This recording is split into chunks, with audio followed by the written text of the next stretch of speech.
যেই লোকটা জীবনে পৃথিবী দেখে নাই, হঠাৎ করে যদি পৃথিবী দেখে তার কাছে কেমন আশ্চর্য লাগবে, কত আনন্দিত। যুবক ভাই, যারা অন্ধ, যাদের চক্ষু নাই গো, যাদের চক্ষু নাই, যাদের চক্ষু নাই, এই পৃথিবী কেমন তারা বলতে পারে না। মানুষকে আল্লাহ কোন আকৃতিতে বানাইছে সেটাও তারা জানে না। অনেক অন্ধরা বিবাহ করে, নিজের স্ত্রী কেমন সেটাও জানে না, নিজের সন্তানগুলা কেমন সেটাও জানে না। আল্লাহ রাব্বুল আলামিন আমাদেরকে কত বড় নিয়ামত দিল, দুইটা চক্ষু দিল রে। সেই চক্ষু দিয়ে দিছে, এই নিয়ামতের শুকরিয়া আদায় যদি কিয়ামত পর্যন্ত করি, মালিকের শুকরিয়া আদায় হবে না। কত বড় নিয়ামত পাইছে। যুবক ভাই, কোম্পানিগঞ্জের বাজারে, দেবিদ্যার বাজারে দেখবেন অনেক ভিক্ষুক দাঁড়াইয়া দাঁড়াইয়া ভিক্ষা করে। কত মানুষ দেখবেন হাত নাই, পা নাই, গইরাইয়া গইরাইয়া ভিক্ষা করে। দেখছেন নি? আমার জীবনে বহু ভিক্ষুক দেখছি, এর মধ্যে একটা ভিক্ষুক দেখলাম হাতও নাই, পাও নাই, গইরাইয়া গইরাইয়া ভিক্ষা করে। তাদের দিকে তাকাইয়া শুধু 10টা টাকা দিয়াই আমরা চলে যাই না, মাঝে মধ্যে তাদের দিকে তাকাইয়া মালিকের দরবারে শুকরিয়া আদায় করবেন। আল্লাহ, আমারে আপনি 2টা হাত দিছেন, আমারে 2টা পা দিছেন, 2টা চক্ষু দিছেন, আমার কত দাম আর কত সম্মান। যাদের চক্ষু নাই গো, যাদের হাত নাই, যাদের পা নাই, বলুন তো দেখি সমাজে তাদের কোনো দাম আছে? কথা হয় না, সমাজে তাদের কোনো দাম নাই। যার হাত নাই, যার পা নাই, তারে লইয়া কেউ হোস্টেলে গিয়া কফি খায় না, তারে লইয়া কেউ সেলফি তুলে না। আমার আল্লাহ 2টা হাত দিল, 2টা পা দিল, মানুষ আমারে লইয়া সেলফি তুলে, আমারে কফি খাওয়ায়, আমার একটা চেয়ার দেয় বসার জন্য, আমার 2টা পা আছে, হাত আছে। মাঝে মধ্যে ভিক্ষুকের দিকে তাকাইয়া টাকা দিয়া চলে আসবেন না, অনুরোধ করলাম তাদের দিকে তাকাইয়া মালিকের দরবারে শুকরিয়া আদায় করবেন আর বলবেন, আল্লাহ এত বড় নিয়ামত পাওয়ার পরেও আমি আল্লাহ তোমার গোলামি করি না, আমার মতো অকৃতজ্ঞ পৃথিবীর জমিনে নেই। যার চক্ষু নাই সে বুঝে। আপনারা মির্জানগরে একজন অন্ধ আছে না? আগে চক্ষু ছিল, এখন নাই, আসিল না? আমি চিনি তো। এই লোকটা আগে দেখতো, এখন দেখে না। এর জিগান কেমন লাগে? তার প্রতিটা মুহূর্ত তার কাছে এখন এটা একটা কিয়ামতের মতো। তার প্রতিটা মুহূর্ত কত কষ্টের, আগে দুনিয়া দেখছে, এখন দেখে না, কত কষ্ট। এই জন্য চোখ বড় নিয়ামত। মন্ত্রী চিন্তা করলো, এত বড় নিয়ামত আমি পাইলাম, পৃথিবী এত সুন্দর আমি কোনোদিন দেখি নাই, মানুষ কেমন সেটা তো দেখি নাই। মন্ত্রী পাগল হয়ে গেছে। এবার মন্ত্রী আনন্দে বারে বারে রবকে ডাকতেছে, রব, জীবনটা বর ইউসুফ জুনাওয়াজ জালেম শাসকরে আমি রব বলে ডেকে আসছি, কোনোদিন আমার চক্ষু ভালো করতে পারে না। আর আমার রবকে শুধু একবার ডাকলাম, একবার ডাকলাম, একবার ডাকলাম, আমার রব আমার চক্ষু ফিরাইয়া দিছে। এই মন্ত্রীর ভিতরে ইমানি জজবা এত বেড়ে গেছে, এত বেড়ে গেছে। এবার মন্ত্রীর তখন চোখ ফিরা পেয়েছে। যারা অন্ধ এরা যদি হঠাৎ করে চোখে দেখে, বুঝেননি হে কি জাগাত খারি থাকবো। সাউন্ড আবার লড়াইছেন, আবার লড়াইছেন, হালকাই কোড়াখেন। যদি হঠাৎ করে কেউ চোখে দেখে, বুঝেননি জাগাত খারা থাকবো না। হ্যাঁ দেখবেন, এটা ঠেলা দেয়, এটা ডাক্কা মারে, এটারে গুতা মারে, এটা ঠেলা মারে, কারণ এত নতুন চোখে দেখছে। এই মন্ত্রী যখন চোখে দেখছে পার্লামেন্টে যাওয়ার পরে, এত মানুষ আগে দেখছে না, হঠাৎ করে মানুষ দেখছে। অন মানুষকে গিয়ে টিকা দেয়, সিমটি দেয়, খামসা মারে, ঠেলা মারে। মানুষ বৌমা এটা কি? এত ভদ্র নম্র একজন মন্ত্রী এখন যে আমরা গুতাগুতি করে ঘটনা কিতা, মানে এত নতুন করে মানুষ দেখছে। কারণ এত আগে বাদশারে দেখছে না, শুধু তো তার অধীনে চলছে। বাদশার দিকে বালা করে তাকাই দিচ্ছে। বাদশা পার্লামেন্টে এসে চিন্তা হলো, ঘটনা কিরে মন্ত্রী এত গুতাগুতি করে গা, হেরে টাক্কা মারে, হেরে টেলা মারে, আমার দিকে এইভাবে তাকাই দিচ্ছে, ঘটনা কিতা? জিগায় কিরে চোখে দেখোস নাকি? বলে হ দেখি তো। সবাই তো শুনে আশ্চর্য হয়েছে, সারা জীবন অন্ধ, জন্ম অন্ধ, হে কয় আমি সব দেখি। এটা আশ্চর্য না? কথা হয় না? দেখি আপনার কাছে আশ্চর্য লাগে না? যত এমপি মন্ত্রী আছেন এরা তো অবাক হয়েছে যে কি কর, জন্ম অন্ধ লোকে বাদশার দিকে তাকাই দিয়েছে, মানুষকে গুতা মারে, ঠেলা মারে। বাদশার জিগায় হঠাৎ করে তুই চোখ দেখেছ, ঘটনা কি? বলে আমার রব আমার চোখ ফিরাই দিছে। বাদশা তো খুব খুশি। বাদশা কয় বেটা তো তুই আগে কইবি না, আগে করলে আমি রাষ্ট্রীয়ভাবে একটা আয়োজন করতাম, তোরে বিশাল একটা স্টেজে তুলতাম আর তুই আমার নামটা ঘোষণা করতি যে আমি তোর চোখ বালা করে দিছি। বাদশা তো বলছে কোথা তো আমিও তেদি কর রবে বালা রব তো আমি। মন্ত্রী কয় রে কোন অ্যাঙ্গেলে তুই খুদা ক, তোর কোন অ্যাঙ্গেলে খুদা মনে হয়? বাদশা কয় চোখের সাথে সাথে তোর মাথাও খারাপ হয়েছে। বলে মাথা পুরা ঠিক আছে, চোখ ভালো হয়েছে। তুই যে এতদিন বন্যামি করছস, এতদিন যে ফাইজলামিটা করছস জনগণের সাথে, এখন তো আমার সব তোর বন্ডামির মুকুট ফাঁস হয়ে গেছে। কথা হয় না দি অতিভক্তি, কথা হয় না। কতদিন খালি শুনছি 70 রক্ত তাহাজ্জুদ পড়ছে, ও মামা খালি তাহাজ্জুদ আর তাহাজ্জুদ। এরপরে তসবিহ ঘুম থেকে উঠতে আগে নামাজের মশলা কোথায় আগে তুফায়, এরপরে উনি তসবিহ কোথায় আগে ঘুম থেকে তুফায়। যখন বাসার ভিতর থেকে আমলা করছে তখন মদের বুদল ভাই, মদের বুদল। বাস্তব না বাস্তব? তো জাতির সামনে বন্ডামি যে করছে এটা তো ফাঁস হয়ে গেছে গা। সারাটা জীবন একচাটিয়া মানুষের উপরে জুলুম আর নির্যাতন করে মানুষের সামনে বক্তব্য দিছে তাহাজ্জুদ গুজারি। মাগমা তার সাথে যতটা ছিল এরাও কয় কমপক্ষে 70 রাকাত। 70 রাকাত বলে চিন্তা করেন। আমার জীবনে 32 বছর হয়ে গেছে, আমার কোনোদিন একসাথে 70 রাত পড়ছে আমার মনে হয় না। তারাবিন রমজান ছাড়া মনে হয় 40 রাকাতের উপরে আমরা পড়ছি কিনা সন্দেহ আসেনি? সন্দেহ আছে। আপনারা ফির সব, আমি কইতাম না, আমি অত বড় ফির হইছি না। কিন্তু 70 রাকাত কেমনে করে রাজনীতির মাঝখানে আমারও সন্দেহ লাগতো। তখন বলছি অত বালা বালা না, অত বালা। ওই যে ইউসুফ জুনাবাস সারা জীবন খুদা খুদা দাবি করছে, এখন যখন মন্ত্রীর চোখ খুলছে, মন্ত্রী করে সারাটা জীবন ফাজলামিটা করছে, মানুষের সামনে কইছে তুই রব, তুই যে ভণ্ড, এটা আজকে প্রমাণ হয়ে গেছে। সারা জীবন তোর কাছে থাকলে আমার চোখ ভালো করছ না, একবার শুধু আমার রব রে ডাক দিছি তো আমার চোখ ভালো হয়ে গেছে। গোর ভাস হয়েছে নি? কথা হয় না দি? কি মায়া কান্নাটা কান্দে। যেখানে দেখবেন বেশি ভক্তি বুঝবেন এর লক্ষণ বেশি ভালো না। বেশি সুফি করি এখানেও কিন্তু সমস্যা আছে। কথা বল না দি? আগে তো কইতাছি না, এখন কইতাম না। আপনার দেবীর দাঁত থানাটার ভিতরে একটা ঘটনা, একটা লোক আছে দেখবেন তসবিটা এই কারণে পড়তো, সুবহানাল্লাহ সুবহানাল্লাহ হারাটা দিন।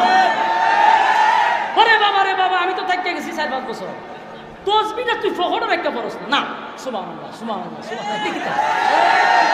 তখন কইতাম যে অত বালা বালা না, লক্ষণ খারাপ। আমি একটি গেছি তার দোকান, আমার আবার খুব মহব্বত করে, মহব্বত করতে গেলে আমার আবার সবাই মহব্বত করে। তা আমি গেছি একদিন দোকান, যে কোনো একটা কারণে গেছি, গিয়া দিয়ে 2 জন মানুষ আমার আগে গিয়া খারাপ। তা আমারও হুজুর আনেছে একটা বোন, আমি এর সাথে একটু কথা বলি, এরা লয়ে গেছে ভিতরে।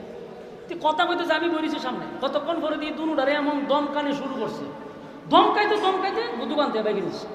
তা আমার ভিতরে ঢুকছে ডর, আমি তো সব বনা যে মারাত্মক গরম, আমারে কোন কথা কয়।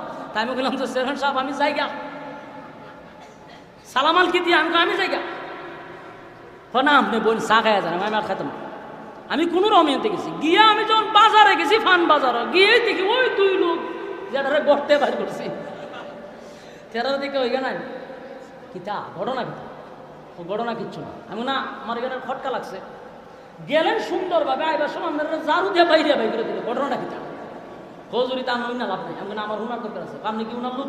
আরে না, আমি তো একই প্রতীকের প্রতীক, আপনি যে রাস্তায় না আমি রাস্তায় আসতেছি। পরে হজুর একটা বিশাল লয়ে গেছিলাম, তা আমরা কইছি এটা দিম কি, হ্যাঁ বেটা এটা কেড়ে কইছি, এই কারণে আমরা দৌড়াই দিছি। দাবি করছে আরো 2টা। আমি সব বনাতে তসবি কোন সময় করে, এই সময় দেখছি আমি কি করে। এইটারে বলা হয় অতি ভক্তি সুরের লক্ষণ। বেশি ফিরাগি যখন দেখবেন হঠাৎ করে শুরু করেছে, বুঝবেন যে এটা বর্ণ নাম্বার 1। হ্যাঁ, নেক্সট সুরতে মানুষকে ধোঁকা দিতে চায়, এমন বহু নেক্সট সুরতে ধোঁকা বাংলার জমিনে দেওয়া হয়েছে। এই দিন আর নাই এখন।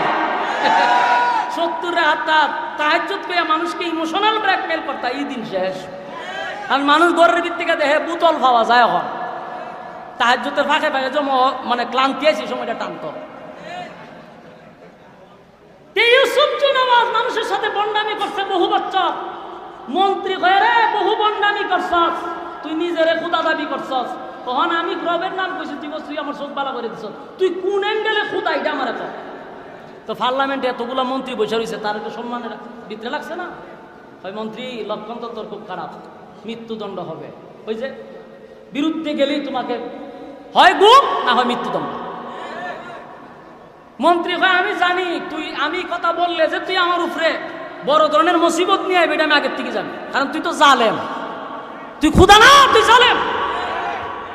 মন্ত্রীকে গ্রেপ্তার করছে, গ্রেপ্তার করে আয়নাগরের ভিতরে নিয়ে রাখছে, রাইকা ইচ্ছা মতে রিমান্ডে মার দিছে। মারতে মারতে কয় তুই এই রবের পরিচয় পাইছ কই, এটা আগে কর।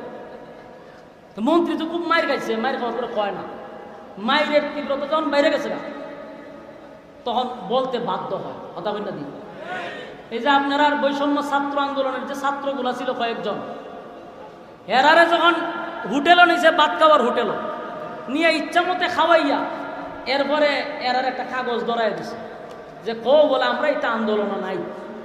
যেই ছেলেগুলা কাগজ ছাড়া স্ক্রিপ্ট ছাড়া ঘন্টার পর ঘন্টা ওনার গল কথা বলতে পারে, এরারে বুঝি 2 টাকার কাগজ ধরাই দিছে কথা বলতে। জাতি তো তখনই বুঝছে যেটা সাজানো নাটক, কথা হয় নাতি। কেন বলছে? কারণ রিমান্ডে নেওয়ার পরে যখন মানুষের উপরে জুলুম করা হয়, মানুষ বাধ্য হইয়া মিথ্যা কথাটাও সত্য বানায় বলতে হয়, চাপ সৃষ্টি করা।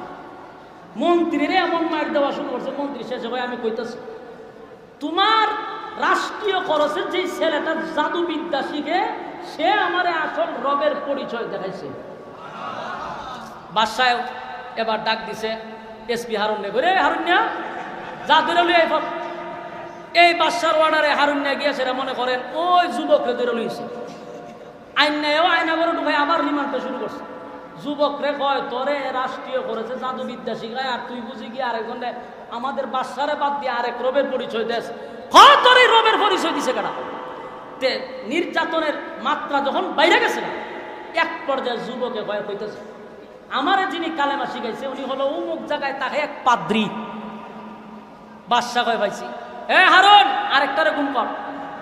এবার আরেকজনকে গুম করছে, গুম করে আনার পরে ওই পাদ্রীরে ধরছে, 3 জনকে রিমান্ডে মারতে মারতে এক পর্যায়ে মন্ত্রীরে বাদশায় কইছে যে মন্ত্রী তুমি তো আমার পার্লামেন্টের সদস্য, আমি চাই না তোমার মৃত্যুদণ্ড দিতে, তুমি শুধু একবার বলো যে আমি খোদা, তোমার ছেড়ে দিব। সূরা বুরুজের ভিত্তিক ঘটনাটা যখন আমরা পড়তেছিলাম তখন চিন্তা করছিলাম যে সবে মাত্র কালেমা পড়ছে, মাইরের ছিল তো কালেমা নিজে বোকা খালি পড়ছে, বেটা তো চৌকের লাগে কালেমা পড়ছে, মানুষের স্বার্থ আসিল তো শেষ করে না। কিন্তু পরে দাদি সর্বনাশ, এই অন্ধ মন্ত্রীর ইমানি জজবা এই পরিমাণ যে তার ইমানি জজবা যদি এক পাল্লা বায় রাখা হয়, বাংলাদেশের সমস্ত ফির বুজুর করে এক পাল্লা বায় রাখলে তার সমান হবে না। মন্ত্রী হয় তুই আমারে যেইভাবে ফিটানি শুরু করছস, আমারে যদি তুই মৃত্যুদণ্ড দেস লাভ হইত না, কারণ আমি আমার আসল রবের পরিচয় পাইছি। বাদশা তো এটা জালেম, আগেই বলছি কি বাদশা জালেম, তার কোনো মায়া দয়া আসেনি, কথা কই না দি। হ্যাঁ, কোন জালেম বাদশার মায়া দয়া আছে?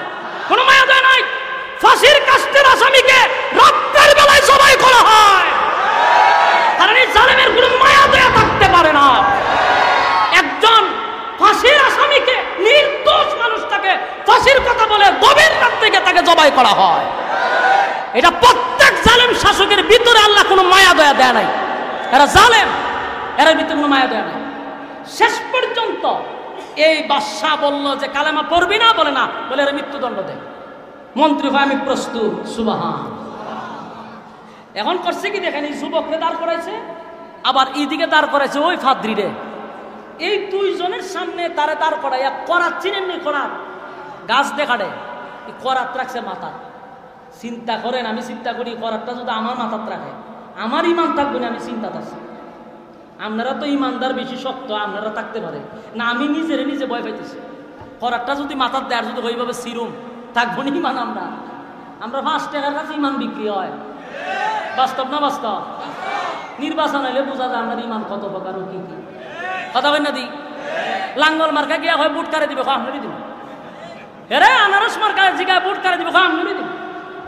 হ্যাঁ একটার আমার কা হিরো আলমের জিগায় ভোট করে দিব আমি দিব। তুই বুট কয়টা হ্যাঁ দিব কয়জন রে? এর ইমান আসেনি। তা আমাদের তো এই আজকের অবস্থা। এবার মন্ত্রীরে খরাত মাথাত রেখে কয় এ যুবক দেখছ নি দেখতেছ। মন্ত্রীরা আবার সুযোগ দিছে। মন্ত্রী কয় আমি চোখ মুজার আছি, কোনো অসুবিধা নাই, তুই আমার খাটতে থাক, কিন্তু কালেমা ছাড়বো না। শেষে এই মন্ত্রীরে করাত দিয়া 2 ভাগ করছে। বাবা যায় চিন্তা করতেছেন বিষয়টা, করাত দিয়া 2 ভাগ করছে। এই যুবক ভাই কথাগুলি দিলের কান লাগায় শুনেন, সাধারণ কথা না, যেমন শুনতেছি বিষয়টা এতটা সহজ না। একটা জীবন্ত মানুষকে করাত দিয়া 2 ভাগ করা হয়। আমাদের সামনে যদি এমনটা হইতো আমরা ইমান কতটুক থাকতো আল্লাহ ভালো জানে। তবে আল্লাহর কাছে দোয়া করেন, মালিক আমাদের ইমান বড় দুর্বল, এমন পরীক্ষায় আমাদেরকে ফালাইয়েন না। এবার মন্ত্রীর 2 ভাগ করার পরে যুবক আর পাদ্রী দাঁড়ায় আছে। এবার মন্ত্রী বলে যুবক এখনো ভালো আছে। মন্ত্রীরে শেষ করছে, পাদ্রীরে ধরছে। পাদ্রীরে ধইরা আবার তারে বললো পাদ্রী এখনো ভালো আছে, কালেমা ছাইরা দে। বলে না। এবার পাদ্রীরে ও মাথার মধ্যে করাত রাইকা 2 ভাগ করে ফেলছে জালেম শাসকে। যুবক 2 ভাগ করার পরে এবার যুবকরে উদ্দেশ্য করে বাদশা বলে, যুবকরে 2টা লোককে আমি তোর চোখের সামনে 2 ভাগ করছি, বাকি রয়েছে তুই। আমার দিলে চায় না, মনে চায় না, তোরে আমি 2 ভাগ করি, কারণ রাষ্ট্রীয় খরচে তোরে জাদুবিদ্যা শিখাইছি। যুবক একবার শুধু বল আমার রব মানুষ, তাহলে আমি তোরে ছেড়ে দিব। যুবক কয় যেই 2 জনটা আপনি মৃত্যুদণ্ড দিচ্ছেন এগুলো তো আমার কারণে, আমি যদি প্রকাশ না হইতাম তারাও প্রকাশ হতো না, তাহলে আর আমার সামনে আপনি মৃত্যুদণ্ড দিচ্ছেন, আমি কালেমা ছাইরা দিব, আপনি ভাবছেন কেন? বরং আপনি এর থেকে কঠিন কোন শাস্তি থাকলে আমাকে দেন, রবের জন্য আমি প্রস্তুত। সুবহানাল্লাহ। 16টা বছর ইসলামের জন্য, দিনের জন্য অসংখ্য উলামায়ে কেরাম নির্যাতন সহ্য করছে, জালেমদের কাছে মাথা নত করে নাই। ঠিক কিনা বলেন? অসংখ্য আলেম ঘরে থাকতে পারে নাই, বাচ্চাদের সাথে দেখা করতে পারে নাই, স্ত্রীর সাথে সাক্ষাৎ করতে পারে নাই, বছরের পর বছর তারা বাড়ি ছাইরা ঘর ছাইরা তারা চলছে। এই নির্যাতনের জুলুম একের পর এক চালায়া গেছে। ঘর বাড়ি ছাইরা অনেক লোক দূর দূরান্ত গিয়ে বাস করছে। এরপরে কি মাথা নত করছেনি? মাথা নত করে নাই। কারণ ইমানি পাওয়ার এটা বড় মারাত্মক, ইমানি পাওয়ার মারাত্মক। শেষ পর্যন্ত যুবক পায় এর থেকে কোনো কঠিন শাস্তি থাকলে আমার দে। এবার বাদশা হয়ে বুঝছি এমনি তো না, তোর এর থেকে কঠিন শাস্তি দিব। এবার বাদশা সেনাবাহিনীর অর্ডার দিল, তার মুখ বাইদা হাত বাইদা তার সাগরের মাঝখানে নিক্ষেপ করো, মাছে খাইয়া লইব, কেউ হইতে পারতো না। এবার যুবকের হাত পা বাঁধছে, বাইদা সাগরের মাঝখানে নিয়ে গেছে। কিন্তু যুবক কি করছে? আল্লাহর কাছে দোয়া করছে, আল্লাহ বাদশারে আমার কিছু খেলা দেখানি দরকার, আপনি আমারে বাঁচায় রাখেন, এরারে ধ্বংস করেন। যুবকের দোয়া কবুল। সেনাবাহিনী সব পানির তলে, ঝড় তুফানে সব শেষ। যুবক নদীর পারে আইসা বাদশার কাছে আবার যাওয়া শুরু করছে। গিয়া বাদশার সামনে গিয়ে দাঁড়াইছে। দাঁড়ায় কয়, বাদশা কি খবর? বাদশা কয়, ঘটনা কি? আমার বাহিনী কই? বলে, বাহিনী সব সাগরের ভারো শেষ। তুই আইলি কেমনে? আমার রব আমারে বাঁচাইছে। বাদশা তো আতঙ্কে, ঘটনা কি রে? বাহিনী প্রশিক্ষণ প্রাপ্ত বাহিনী পাঠাইলে হেরা মারা যায়, হে জীবিত আমার জিগায় বালানি। বাদশা কয়, এখন করুন। হ্যাঁ আরো কিছু বাহিনীরে ডাক দিছে, হারুইনা মারুইনা সব সহ। এরপরে সবটি ডাকাই না, কয় হেরে এক কাজ কর, উঁচু পাহাড়ের উপরে দাঁড় করাইবি, আর মানুষ তারে দেখবে তারে কিভাবে শাস্তি দিতেছে। ওই পাথরের মধ্যে ফেলাই দিবি, মারা যাবে, সবাই দেখিয়া ভয় পাইবে। যুবকরা আবার হাত পা বাঁধছে, বাইদা ওই পাহাড়ের উঁচু টিলাত নিছে, নিয়ে ধাক্কা দিয়ে ফালাইবে। যুবক, আল্লাহ আপনি আমার একটু বাঁচান, হেরারে ধ্বংস করেন, বাদশারে কিছু খেলা দেয়নি দরকার। সাথে সাথে ঝড় তুফান আইসা ওই বাহিনী সব শেষ। যুবক আবার বাদশার সামনে আইসা জিগায়, বাদশা কি খবর? বাদশায় তো অবাক হয়ে গেছে, ঘটনা কি রে? আমার বাহিনী কই? বাহিনী সব শেষ। বাদশা আবার চিন্তা করেছে যে এইভাবে যদি বাহিনী পাঠায়, সে তো মরে না, মরে তো আমার বাহিনী, দেশ তো বাহিনী শূন্য হয়ে যাবে। এবার বাদশা গিয়া, ভাই তুই যা শুরু করছস, দেশের বাহিনী থাকতো না, তুই থাকবে। এখন আমারে তোরে কিভাবে আমি হত্যা করব? যুবক কয় আমারে হত্যা করা কি তোর বেশি দরকার? বলে হ। বলে কারণটা কি? বলে কারণ হলো তুই যদি বেঁচে থাকস, তাহলে ক্ষুধা দাবি করতে পারবো না, দেশের মানুষ আমার বন্ডামি প্রকাশ পাইয়া লাইব, তাই আমি চাই না তোরা রাখতে। কতক্ষণ ঠিক? এই জালেম শাসক এই যুবককে রাখতে চায় না। প্রত্যেকটা জালেম শাসক যখন দেখে যারা ইসলামের পক্ষে কথা বলে, আল্লাহর দ্বীনের কথা বলে, তাদেরকে বিভিন্ন সময় দেখছেন না ফাজাইলে আমল মসজিদও পড়ে, ইনি সামনে রেখে জঙ্গি জঙ্গি। এই নাটক যে মানুষ কত দেখা দেখছে, এই নাটক আর চলে না। ফাজাইলে আমল মসজিদে মুরব্বীরা পড়ে, এটা কোনো ক্লাসের কোনো কিতাবও না। ইনি সামনে তুলে ছবি তুললে হয় জঙ্গি কিতাব পাওয়া গেছে। যে ভার্সিটির ছেলেটার মুখে দাঁড়িয়ে এটার জঙ্গি।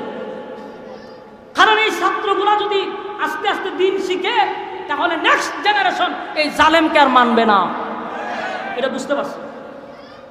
যুবক কয় ঠিক আছে, আমার যেহেতু তুই মারতেই চাস, তাহলে তুই নিজে নিজে মারতে পারবি না। আমার সিস্টেমে আমি যেভাবে বলবো ওইভাবে যদি মারতে পারস, তাহলে আমি মরব। বাদশা কয় যেমনে কইবি এমনি শুনতে রাজি, কিন্তু তোরে মারণ লাগবো। এবার যুবক বলল যে ঠিক আছে, তোর দেশের যত জনগণ আছে সবাই এক জায়গায় জমা করবি, আমার একটা উঁচা জায়গায় দাঁড় করাবি, একটা তীর লইয়া আমার রবের নাম নিয়ে তীরটা মারবি, আমি মারা যাবে। কিন্তু শর্ত হইল দশের একটা জনগণ যেন গড় না থাকে। বাসা কই বাইরে যাবে বা ফারি ঠাই নইলে আনমান। সব জনগণ এক জায়গায় জমা করছে, যুবককে একটা উঁচু জায়গায় দাঁড় করাইছে। দাঁড় করানোর পরে যুবক রে জুড়ে কইস আমার রবের নামটা। এবার তীর হাতে নিয়া রবের নাম নিয়া যখন দূরে তীর মারছে বুকের মধ্যে, যুবক তো মারা গেছে। উপস্থিত ছিল কত? দেশের সব জনগণ। বলুন তো দেখি শেষ না? কিন্তু শেষ হয়েছে না, ঘটনা খালি শুরু হয়েছে। কিন্তু আপনার সময় নাই এই ঘটনা শেষ করার মতো, আমারই সময়ও নাই। কতক্ষণ করে আজান করবো, তা আমি কেমনে শেষ করবো? যুবকরে মারছে, ঘটনা তো শেষ হওয়ার কথা, কিন্তু না, ঘটনা খালি শুরু হয়েছে। এবার দেশের সমস্ত জনগণ বলা বলি করতে লাগলো, ঘটনা ঘিরে এত চেষ্টা করলো বাদশা যুবকটারে মারার জন্য, মারতে পারলো না। দেশের সমস্ত বাহিনী দিয়ে চেষ্টা করলো, মারতে পারলো না। সাধারণ একজন রবের নাম বলার সাথে সাথে যুবক মারা গেল। এই রবটাকে, যেই রবের উপরে যুবক ঈমান আনছে, আমরা সবাই এই রবের উপরে ঈমান আনলাম। সুবহান। একটা জবান বন্ধ রাখবেন, আল্লাহু আকবার। আর জোরে বলেন আল্লাহু আকবার। আর জোরে বলেন আল্লাহু আকবার। মারছে কয়জন?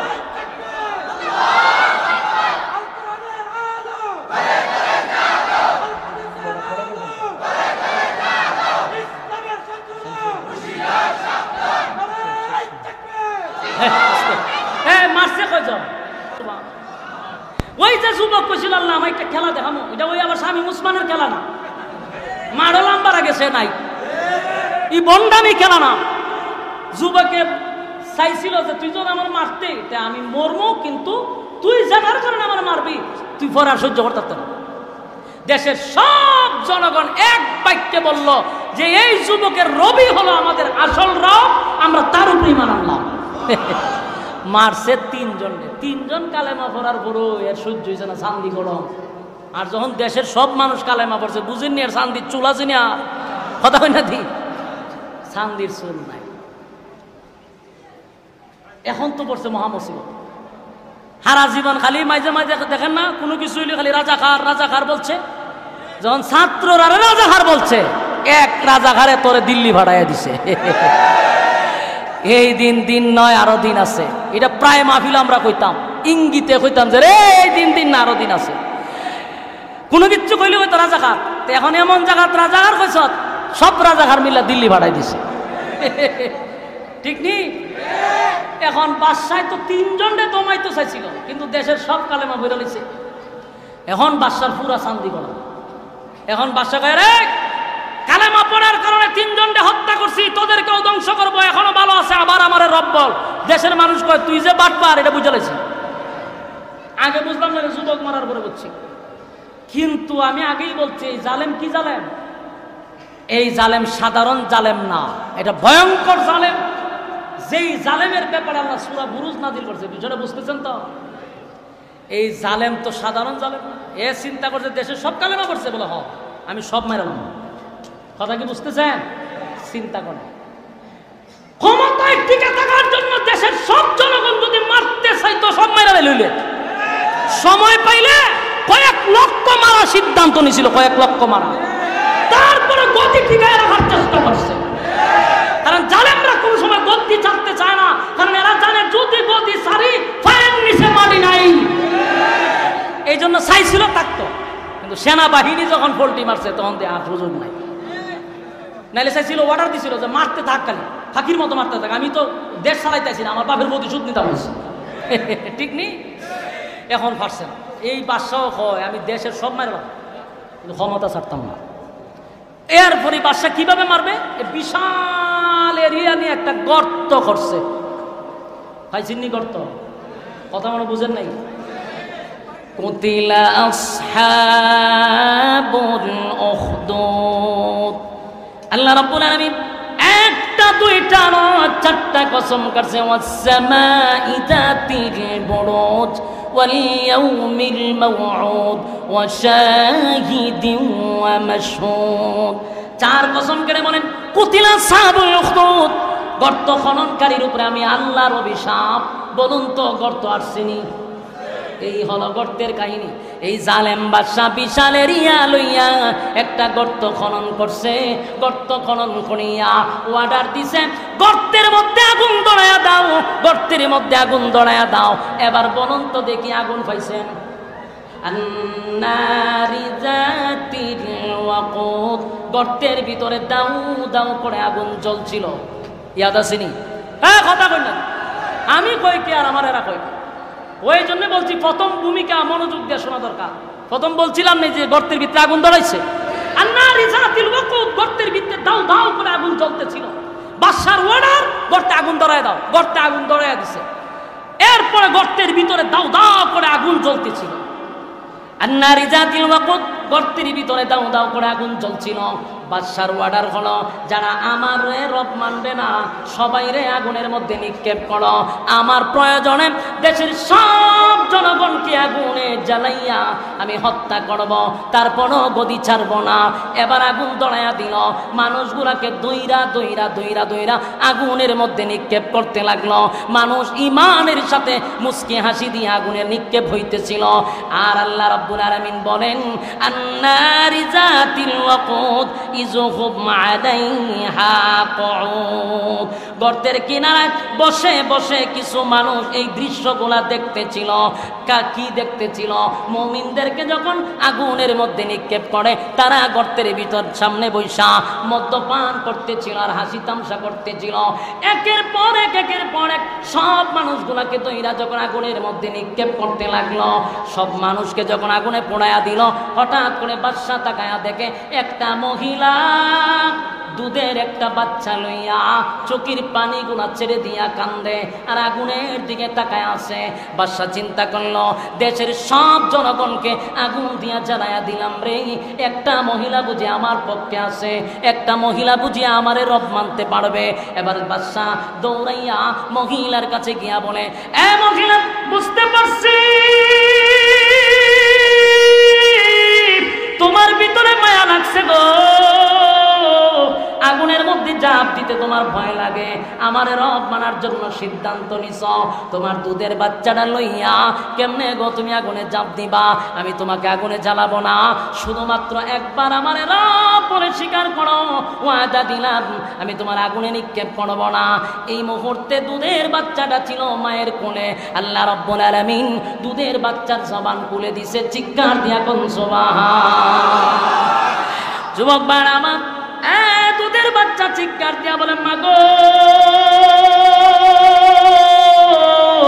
ও মা, সাবধান সাবধান, জালেম শাসকের কথা শুনবা না। এতগুলো মানুষ ইমান লইয়া আগুনের ভিতরে জাপ দিছে গো মা, আমার চিন্তা করা লাগবে না, ওয়াদা দিলাম গো মা, আমি আমার চক্ষু দিয়া দেখতেছি আগুনে পড়তে দেরি, আল্লাহর তরি জান্নাতে যাইতে দেরি নাই। এই একটা জবান বন্ধ রাখবেন না, জোরে কোন আল্লাহু আকবার, আরো জোরে কোন আল্লাহু আকবার, ইমানের আওয়াজ দিয়ে বলেন আল্লাহু আকবার। বাচ্চা কথা বলতে পারে না, এই বাচ্চা মার সঙ্গে অনর্গল কথা বলতেছিল। মা তাকায় আছে বাচ্চার দিকে, এত ছোট বাচ্চা কেন রে কথা বলে, বোঝার বাকি নাই। শিশু বাচ্চা বলে, মা গো আমারে আগুনে আগে ফালায়া দাও, আমি আগে জান্নাতে যেতে চাই। মা বাচ্চার কথা শুই না আগুনের মধ্যে বাচ্চাটাকে ফালায়া দিল। বাচ্চা আগুনের ভিতরে পড়ে, মাকে বলে, মা দেরি করার সুযোগ নাই, দেরি করার সুযোগ নাই। এবার মহিলাটাও জালেম বাদশার সামনে আগুনে লাফ দিয়া পড়ে গেছে। জুড়ে কোন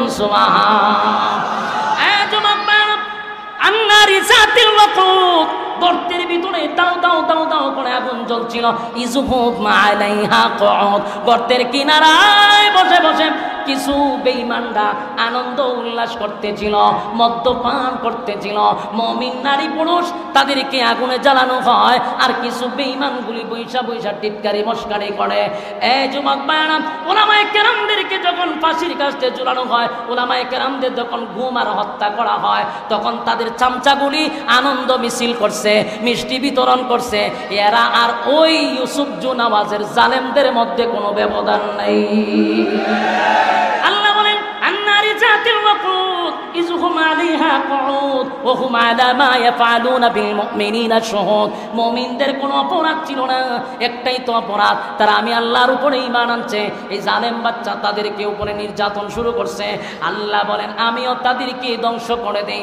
হঠাৎ করে সব মানুষ যখন ঈমান লইয়া আগুনে ঝাঁপ দিল, আল্লাহ রাব্বুল আলামিন এমন ঝড় তুফান দিল, যেই ঝড় তুফানে বাদশা সহ তার বাহিনী সহ সবাইকে আমার আল্লাহ আগুন দিয়া জ্বালায়া দিছে। যুবক সাহাবায়ে কেরামরা যখন নির্যাতিত, আল্লাহর নবীর কাছে এসে বলে, নবী গো আল্লাহর কাছে বলেন না আমাদেরকে যেন আসমানে সাহায্য করে। আল্লাহ রাব্বুল আলামিন এই ঘটনার কেন্দ্র করিয়া সূরা বুরুজ আল্লাহ নাজিল করে, রাসূলের সাহাবীদেরকে সান্ত্বনা দেয়। রাসূল দুনিয়াতে আসার ৮০ থেকে ৯০ বছর আগের ঘটনাটা এই সূরার মধ্যে তুলে সাহাবায়ে কেরামদেরকে, নির্যাতিত সাহাবায়ে কেরামদেরকে, নির্যাতিত মুমিন মুসলমানদেরকে আল্লাহ সান্ত্বনা দিয়া বলে, তোমাদের আগেও জুলুম আর নির্যাতন ছিল, তারা তো ঈমান নিয়া আগুনে ঝাঁপ দিয়ে আমি আল্লাহর তৈরি জান্নাতে আসছে। সুবহান। যুবক ভাইরা আমার, লম্বা ঘটনা এখানে শেষ করতে চাই। যেই জিনিসটা বুঝাইতে চাইছিলাম এটা হলো, জুলুম আর নির্যাতন সব সময় থাকে না। প্রতিটা উলামায়ে কেরাম মাঠে ময়দানে মাহফিলে আমরা প্রায় সময় বলতাম যে দেখেন এত জুলুম ভালো না, এই কথা বললে আমাদের উপরে আক্রমণ হতো। আজকে দেখেন তার বাস্তবতা, এই জুলুম আর নির্যাতন করে আপনারা ফলাফল কি পাইলেন? কথা হয় না? জুলুম বেশি দিন টিকে না জমিনে। এই জন্য সাবধান, আল্লাহর জমিনে দাঁড়াইয়া অহংকারী বাপ নিয়ে কথা বলবেন না, জুলুম করবেন না মানুষের উপরে, কারণ এই দিন নয় আরো দিন আছে সামনে। যারা আবার আসতে চান তাদেরকেও বলবো শিক্ষা যান। কথা হয় না? শিক্ষা যান। এই ছাত্ররা এখন না থাকতে পারে, নেক্সট জেনারেশন কিন্তু শিক্ষা লাইছে কেমনে লামাইতে হয়, কেমনে দাদার বাড়ি ছড়াইতে হয়। সাবধান, নেক্সট টাইমে যারা আসবেন শিক্ষা গ্রহণ করে চেয়ারে বসবেন।